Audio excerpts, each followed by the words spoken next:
বলুন আমাদের আদি পিতাকে জোরে বলুন আদম নবী, বাপ আদম। আচ্ছা বাপ আদম ভুল করেছে? কথা বলেন, করেছে? কোথায়, দুনিয়ায় না জান্নাতে? জান্নাত। আচ্ছা বাপ আদম নিজের ইচ্ছায় ভুল করেছে না কেউ ভুল করিয়েছে? আরে বাপ আদম ধোকা খেয়েছে না ধোকা দিয়েছে? বলো বলো, ধোকা খেয়েছে। বাপ আদমকে ধোকা দিয়েছিল কে? বলবেন? শয়তান। তাহলে ধোকা দেয় শয়তান আর ধোকা খায় মানুষ। এই কথা বুঝছো? ধোকা দেয় শয়তান আর ধোকা খায় মানুষ। যারা পরের মেয়েকে ফোনে প্রেম ভালোবাসা করে বিভিন্ন হোটেলে পার্কে ঘুরে ধোকা দেয়, এরা শয়তানের বাচ্চা, শয়তান। বাংলা বুঝেছো? কথা বলে না, বুঝেছো? কেন? ধোকা দেয় শয়তান আর ধোকা খায় মানুষ। যারা বাপকে ধোকা দেয় এরা শয়তান, যারা মাকে ধোকা দেয় এরা শয়তান, যারা প্রতিবেশীকে ধোকা দেয় এরা শয়তান, যারা আল্লাহকে ধোকা দেয় এরা শয়তানের বাচ্চা, শয়তান। যারা রসুলকে ধোকা দেয় এরা শয়তানের বাচ্চা, শয়তান। কেন? ধোকা মানুষ দেয় না, ধোকা দেয় কে? শয়তান। আর একটু এক গাড়া গিয়ে চলেন, শয়তান ধোকা দিয়ে আদম নবীকে কাঁদিয়েছিল কত বছর? 350 বছর। তাহলে আদম নবী ধোকাকে কেঁদেছে কত বছর? 350 বছর। 350 বছর কাঁদিয়েছিল কে? শয়তান। যারা মায়ের চোখ দিয়ে পানি ঝরায়, যারা মাকে কাঁদায় এরা ইবলিসের বাচ্চা, এরা আজাজিলের বাচ্চা, এরা শয়তানের বাচ্চা। কেন? চোখ থেকে পানি ঝরায়, কাঁদায় শয়তান। মানুষ আমার ওয়াজ বুঝছো না বুঝো নাই? যারা বাপের চোখের পানি ঝরায় এরা হলো শয়তান। যারা নিজের স্ত্রী সামান্য মোটরসাইকেলের জন্য 20,000 টাকার জন্য স্ত্রীকে নিজের মনস্কাম পূরণ করার জন্য রাত্রে বিছানায় ডেকে নেয়, নিজের মনস্কাম পূরণ হয়ে গেলে বিছানাতে নামিয়ে দেয়, তার উপরে জুলুম অত্যাচার করে, এরা হলো শয়তানের বাচ্চা। এরা আদমের বাচ্চা হতে পারে না। তবে মেয়েদের কথা যখন এলো, এখান থেকে আমি একটা নকটা না তুললে আমি আপনাদের বোঝাতে পারবো না। মেয়ে ছেলে এমন একটা জিনিস, এখানে অনেক যুবকরা বসে আছো, কিছু কিছু যুবক আছে, কিছু কিছু নওজোয়ান আছে, কিছু কিছু তরুণ ছেলেরা আছে, মহিলাদের বুকের নরম মাংস দেখে লাফায়, মহিলাদের বুকের নরম মাংস দেখে বিভিন্ন কমেন্ট করে, মহিলাদের বুকের নরম মাংস নিয়ে এর হাত দেওয়ার চেষ্টা করে। এই দিয়ারার মুসলমানের ছাড়ারা, মুসলমানের বাচ্চারা, কান খুলে শুনে নাও, তোমরা মহিলাদের বুকের নরম মাংস নিয়ে মজা নিচ্ছ। আরে কাউরার বাচ্চা, ভুলে গেলে চলবে না, মহিলাদের এই বুকের নরম মাংসটা তোমার আমার একদিন দুদিন নয়, এক সপ্তাহ দু সপ্তাহ নয়, এক মাস দু মাস নয়, 1 বছর 2 বছর নয়, দীর্ঘ 2.5 বছর খাদ্য ভান্ডার আমার দয়ার আল্লাহ, মায়ার আল্লাহ, হকের হাকিম আল্লাহ মায়ের এই নরম মাংসর ভিতরে 2.5 বছরের খাদ্য ভান্ডার আল্লাহ তৈরি করে রেখেছিল। সুবহানাল্লাহ বলবেন। সত্য বললাম না মিথ্যে বললাম? তুই খ্রিস্টানের বাচ্চা যখন পৃথিবীতে এসেছিলিস, তোর মুখে কি তোর বাপ শিয়াড়া দিল? কথা বলেন, তোর মুখে কি রসগোল্লা দিল? এই বাঁদরের বাচ্চা, যখন তোর মুখে দাঁত ছিল না, চিবানোর ক্ষমতা ছিল না, যখন তোর খাবার শক্তি ছিল না, গরম দিলে পুড়ে যাবে, নরম দিলে ঠান্ডা লাগবে, খোদার কসম আমার আল্লাহ মায়ের বুকের এই নরম মাংসর এমন শক্তি, এমন মর্যাদা, এমন ইজ্জত, এমন একটা খাদ্য ভান্ডার, এমন একটা পবিত্র ভান্ডার করে রেখেছিল। 2.5 বছর মায়ের স্তনের দুধ পান করেছো। এই বাবু, আমরা যখন মায়ের পেটে থাকি না, পেটে, আচ্ছা মায়ের সাথে নাড়ি জোড়া থাকে না? থাকে। বাচ্চার যখন খিদে লাগে, আল্লাহ কি করে, মায়ের নাড়ির সাথে বাচ্চাকে খেতে দেয়। কোনোভাবে মায়ের পেটের এক ফোঁটা নোংরা পানি যাতে আমার বান্দার মুখে না ঢোকে। কেন? দুনিয়ায় এসে এই মুখে আমাকে আল্লাহ বলে ডাকবে, আমার মুস্তফার উপরে দরুদ পড়বে। খোদার কসম, মায়ের পেটে আল্লাহ তোমার ভিতরে নরম পানি ঢুকতে দেয়? দেয়নি। তুমি যখন মায়ের কোলে এলে, মায়ের স্তনের দুধটাও পবিত্র আল্লাহ তৈরি করে রেখেছিল। সুবহানাল্লাহ বলবে? আর একটু জোরে সুবহানাল্লাহ বলবে? কিছু কিছু যুবক ছেলেরা এই বাদরামি করে না, করে না, কথা বলে না। স্কুলের মেয়েরা যাচ্ছে, করিম দেড়ে দেড়ে বলতে, আহা মালা খান গেল। আরে হ্যাঁ না না, ছি ছি ছি ছি, আল্লাহর গজব পড়বে তোদের উপরে। রাস্তার মেয়ের কি বলতে, মাল একখানা গেল। আরে কাউরার বাচ্চা, তোর তো একটা 15 বছরের আনটাটকা যুবতী বোন আছে, তোর বোনকে নিয়ে যদি মসলন্দপুরে ডাক্তারখানায় যাস, আর রাস্তায় যদি কোনো যুবক ছেলে দেখে বলে, সত্যি রে মালাটা দেখিস, আগুন, এর কলিজায় আগুন জ্বলে উঠবে না? কথা বলে না? এ যদি 10 জন সামনে থাকে, তার সাথে মারামারি লাগবে না? লাগবে। যে আমার বোনকে মাল বলেছিস? আরে বাঁদরের বাচ্চা, তুই যে তোর বোনটা বোন, আর রাস্তায় যে মেয়েটার মাল বলে ডাকছিস, সে তো কারণ না কারোর বোন, সে তো কারণ না কারোর মেয়ে, সে তো কারণ না কারোর ভাইজি, সে তো কারণ না কারোর ইজ্জত।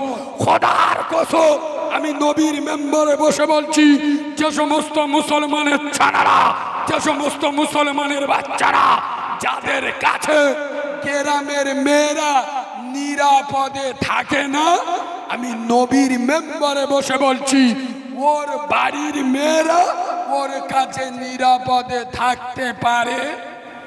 এ বাবু, শিয়ালের কাছে যদি গোটা চারিক মুরগি পুষ্টি দেন, ভালো থাকবে?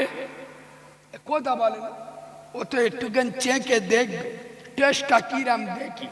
তা যার চরিত্র খারাপ, ও যদি গ্রামের কোনো মেয়ের সুযোগ না পায়, ঘরে ভাবির সাথে লাইন মারবে, কারণ ওর রক্ত খারাপ, ওর বেলাট খারাপ। খোদার কসম, যারা নারী জাতিকে সম্মান করে না, এরা আমার আল্লাহর দয়া, দয়া আমার রাসূলুল্লাহ জীবনে 3টে জিনিস সব থেকে বেশি ভালোবাসতো।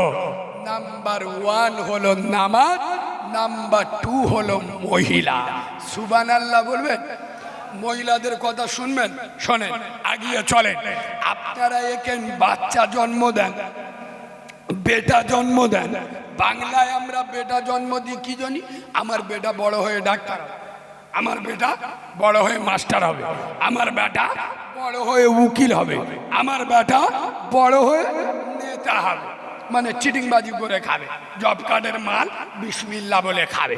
আমার বেটা বড় হয়ে ব্যবসায়ী হবে, আমার বেটা বড় হয়ে বাড়ি গাড়ি করবে, আমার বুড়ো বয়সে সাহারা হবে। আর এই ভেবে বেটা জন্ম দেন না, দেন না? খোদার কসম, এই দিয়ারার মুসলমানেরা, দিয়ারার যুবক জওয়ানেরা, তোমরা এই ভেবে বেটা জন্ম দাও। তাকিয়ে দেখো, ফিলিস্তিনের মায়েরা, ফিলিস্তিনের বোনেরা, ওরা বাচ্চা জন্ম দেয়, ডাক্তার হওয়ার জন্য নয়, মাস্টার হওয়ার জন্য নয়, উকিল হওয়ার জন্য নয়।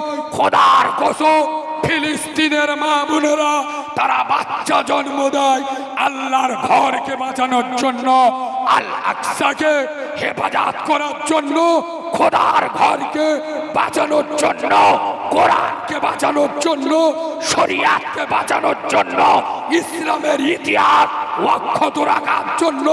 যে আল আকসার মাটিতে বিশ্বনবী আব্দুল্লাহর বেটা নূরে মোহাম্মদ মদিনার কামলিওয়ালা আমেনার লাল নিজে ইমামতি করেছে, সেই ঐতিহাসিক মসজিদ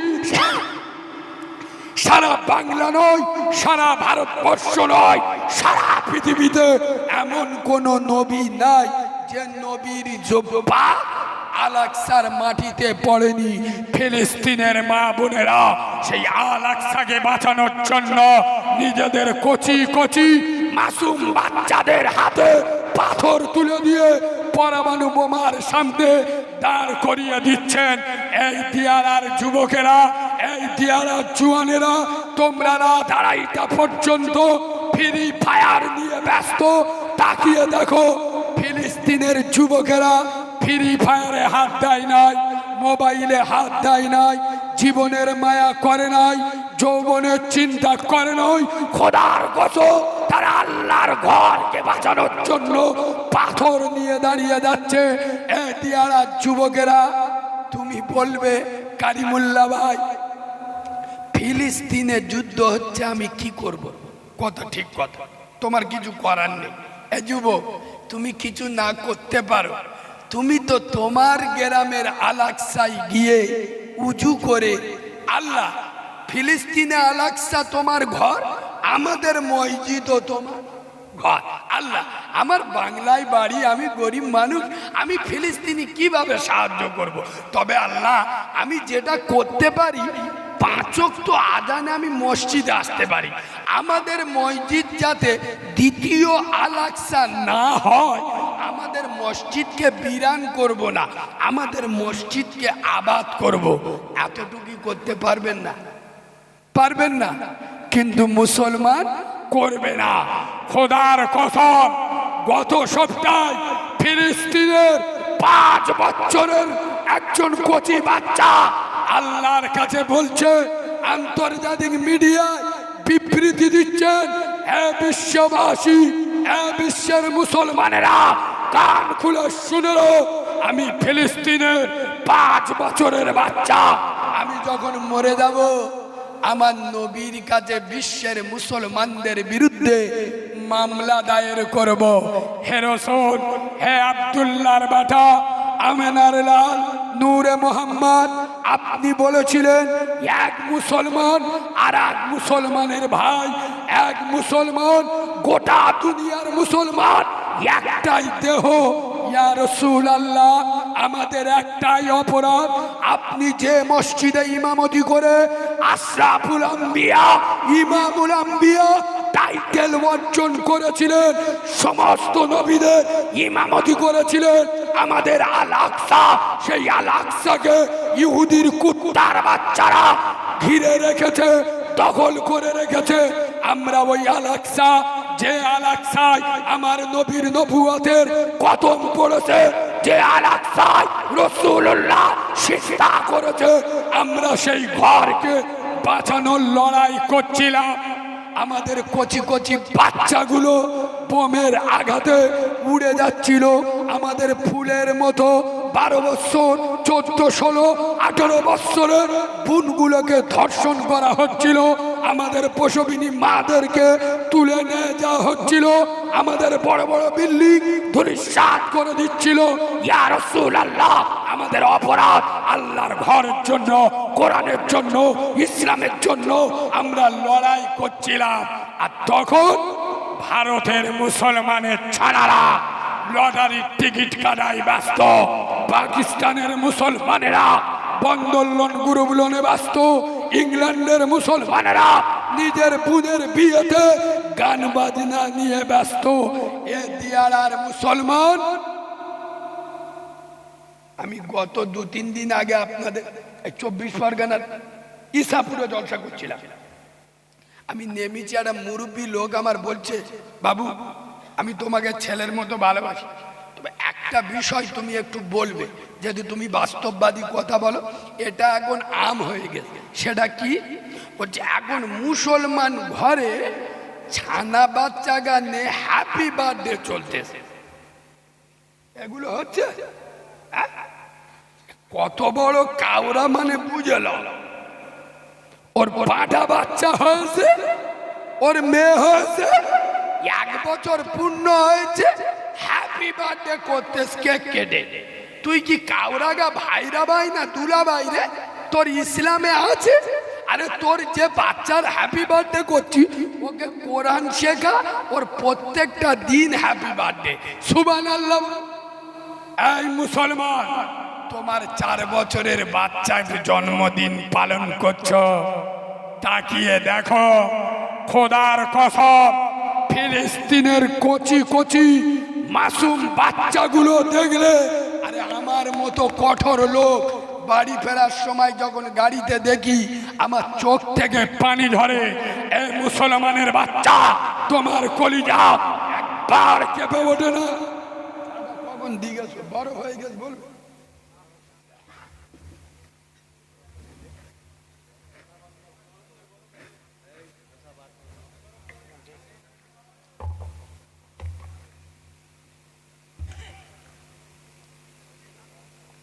আব্বা, আমি এই যে কথা বলছি, ওপরে আল্লাহ সাক্ষী রেখে বলছি, বক্তারা শরীর খারাপ বললে লোক বিশ্বাস করে না। আমি ডাইরেক্ট টেকনো হসপিটাল থেকে আসছি, আমার গলা বুক পুরো রক্ত জমে গেছে। আজকের 95 দিন জলসা করছি, আর যেদিন রোজা হবে, তারাবি হবে, ওই দিন পর্যন্ত 2টো জলসা।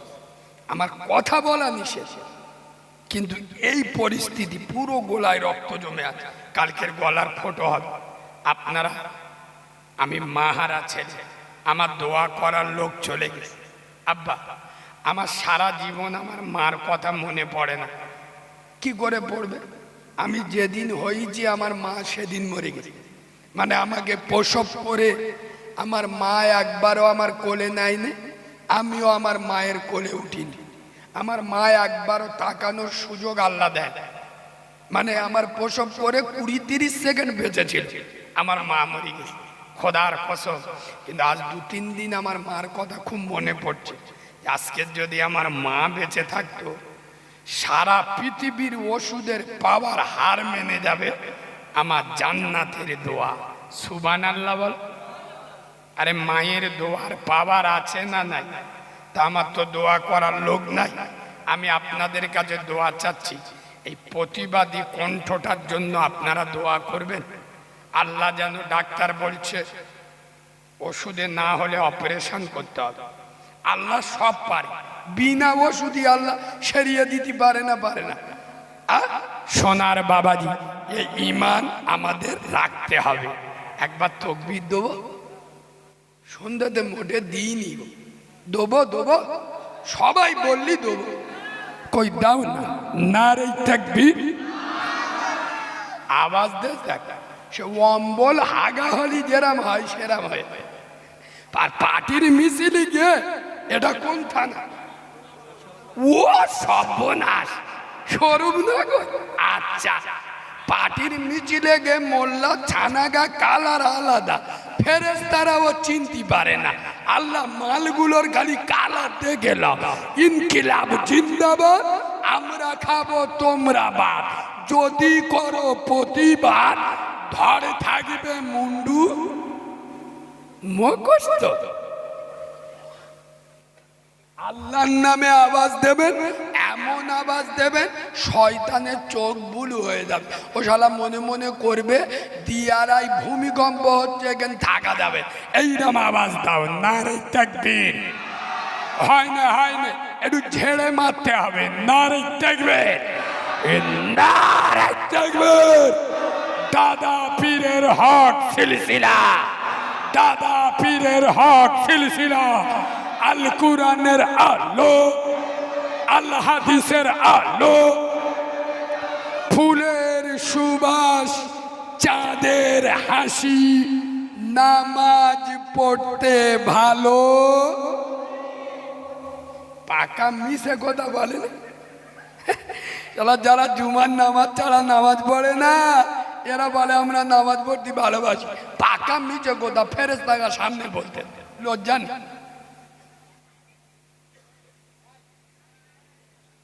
এবং তোমাদের গ্রামের একটা গরিব লোক আল্লাহর কাছে দোয়া করতো, আল্লাহ এক কাজ করো, আমি যদি 2000 টাকা ঘুরিয়ে পাই 1000 টাকা আমি নেবো, আমি গরিব লোক আমি নেবো, আর 1000 টাকা শুক্রবার মসজিদে নামাজ পড়তে যাবো তোমার দেবো। আল্লাহর কি আমার বাপ এক জমা না, ঠিক আছে। মাল 3 দিন পরে দিয়ারা বাজার থেকে ঘরে আসতেছে, রাস্তার মাঝখানে দেখে দুটো 500 টাকার কড়কড়ে নোট পড়ে হয়েছে। মানে কত কত? বিসমিল্লাহ বলে তুলে আলহামদুলিল্লাহ আল্লাহ পকেটে রেখে এবার আল্লাহর কাছে হাত তুলে, আল্লাহ তা আমার ওপর কি তোমার বিশ্বাস টিসাইনি? আই কি তোমার দিতুনি? ও আল্লাহ আই কি তোমার দিতুনি? তুমি মালটা হাতে পেয়ে আগে নিজেরটা কেটে নেছো। এ ওয়াজ বুঝতে পারিনি।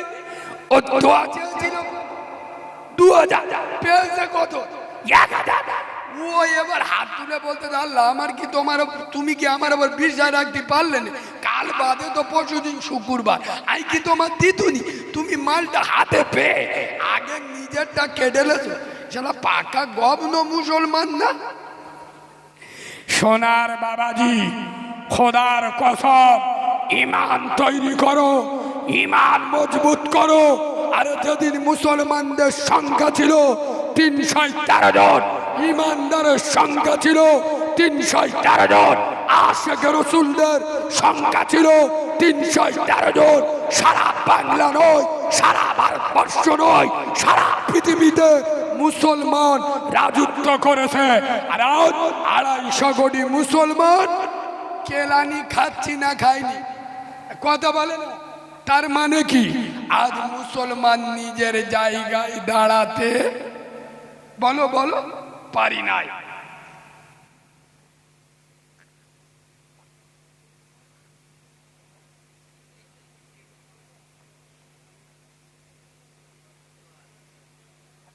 শোনেন, কিয়ামতের মুসিবতের দিন আমার নবীর সামনে জবাব কিন্তু দিতে হবে। কোন লজ্জায় দাঁড়াবে? খোদার কসম, নবীর মেম্বরে বসে বলে যাচ্ছি, শুনলে পাগল হয়ে যাবে। আমার রাসূল ইন্তেকাল করবে, শেষ সময় হযরত জিবরিল এসেছে, আসসালাতু ওয়াসসালামু আলাইকা ইয়া রাসূলুল্লাহ। হুজুর, আল্লাহ আপনার দিদারে অধীর আগ্রহে আছে। জিবরিল তাকিয়ে দেখছে নবীজির চোখ দিয়ে টস টস করে পানি ঝরছে। হায় হায়, আয় আব্বা, নবীর এই পানিটা কোনো কষ্টের পানি নয়, মৃত্যুর জাকান্দানির পানি নয়। রাসূলুল্লাহর চোখের পানিটা আম্মাজান আয়েশার প্রেমের পানি নয়। রাসূলুল্লাহর চোখের পানিটা ফাতেমার মায়ার নয়। খোদার কসম, এই পানিটা ছিল একমাত্র শুধুমাত্র উম্মতের মায়ার পানি। জিবরিল এসে বলছে, হুজুর আপনি এখনই কাঁদছেন? আপনার জন্য, আপনি তো সারা জীবন কাঁদলেন, আপনার জন্য আরশ মোয়াল্লা খুশি। হাবিব আসবে, মুস্তফা আসবে, রাসূলুল্লাহ আসবে, আব্দুল্লাহর বেটা আসবে, আমেনার লাল আসবে, নূরে মোহাম্মদ আসবে, সাতটাবো আসমান জমিন খুশি। হুজুর আপনি কাঁদছেন? আমার নবী বলছে, জিবরিল জিবরিল আমার আল্লাহকে একটু বলবে বলবে আমি চলে যাবার পরে আমার উম্মতের কি হবে, কার হাতে রেখে যাব? খোদার কসম, দিয়ারার মুসলমান পাগল হয়ে যাবেন। জিবরিল ফিরে গেলেন, আল্লাহ আপনার মুস্তফা বলছে উম্মতের কি হবে? আল্লাহ বললেন, জিবরিল আমার মুস্তফাকে বলো আমার মুস্তফার উম্মতে মুহাম্মাদীদের দায়িত্ব স্বয়ং আমি আল্লাহ আমার কুদরতি হাতে তুলে নিলাম। আমি নবীর মেম্বারে বসে বলছি, আমরা বর্তমান মুসলমানের বাচ্চারা যে হারাম খায়, যে আরে চিটিংবাজি করি, ধোঁকাবাজি করি, মুনাফিকি করি, নামাজ পড়ি না, যে পাপ আমরা করছি, আমাদেরকে আল্লাহ গজব দিয়ে ধূলিসাৎ করে দেওয়ার দরকার করেনি। একমাত্র আমার নবীর কাছে আল্লাহ প্রতিজ্ঞাবদ্ধ হয়ে আছে, এতে আর মুসলমান যে গুনাহ আমি আপনি করছি, এই একই গুনাহ করার কারণে অন্য অন্য নবীদের উম্মতের উপরে অত্যাচারের স্টিম রোলার চলেছে, তাদেরকে ধূলিসাৎ করে দিয়েছে। হুদ নবীর জামানায় মাটি থেকে আগুন ফুড়ে বেরিয়েছিল। কেন?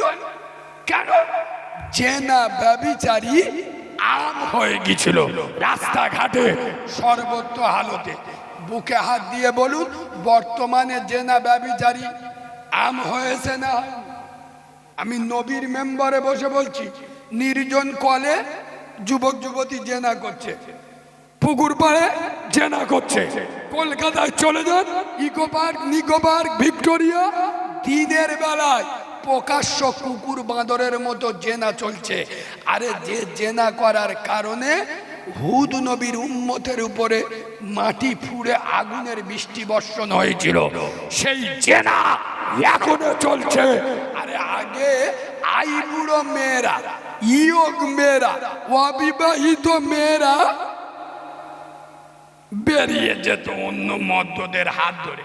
আরে এখন 4 ছাবালের মা ষাঁড় পূর্ণ হয়ে গেছে, অন্য এড়ে গরুর হাত ধরে হিজরত করতে। হ্যাঁ না? আরে কথা বলে না?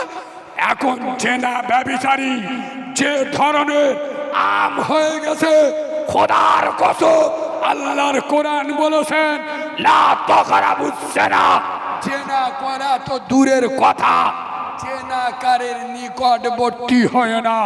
যে জেনা করার কারণে হুদ নবীর উম্মতকে আল্লাহ ধূলিসাৎ করে দিয়েছে, সেই জেনা উম্মতে মুহাম্মাদি করছে, এদের উপরে আযাব আসছে না। কেন? আল্লাহ মুস্তাফাকে কথা দিছিল, এদের তওবা করার সুযোগ। আমাদের জন ছেলেরা এবার ওই ঠান্ডার সময় লেমুড়ি দে মোবাইলে যে ডিজাইনের পাপ দেখতেছে, শয়তানেরও চোখ বুলু হয়ে যাবে। সত্যি বলছি না মিথ্যা বলছি? খোদার কসম, এই যুবক ভাইরা, তরুণ ভাইরা, আমার নবীর সামনে জবাব দিতে হবে, আমার রসুলের সামনে তোমাদের দাঁড়াতে হবে। কিয়ামতে যখন শুরু হবে, ইসরাফিল আলাইহিস সালাম সিংহায় যখন ফু দেবে, সর্বপ্রথম কে উঠবে জানো? সর্বপ্রথম বিশ্ব নবী রাসূলুল্লাহ। জিবরিল বলবেন, হুজুর ওঠেন। আমার নবী উঠে প্রথমে যে ভাষাটা বলবে, জিবরিল, ও জিবরাইল, আমার উম্মতে মুহাম্মাদি কোথায়? সুবহানাল্লাহ বলবে, একটু জোরে সুবহানাল্লাহ বলবে। নবী কবর থেকে উঠে, এ হাদিস সব সময় মাথায় আসে না। একদিন আম্মাজান আয়েশা হুজুর বলছে, ইয়া রাসূলুল্লাহ, এই জাহান্নামের ভয়ঙ্কর পরিস্থিতি একটু বলবেন, কিরম ভয়ঙ্কর পরিস্থিতি হবে?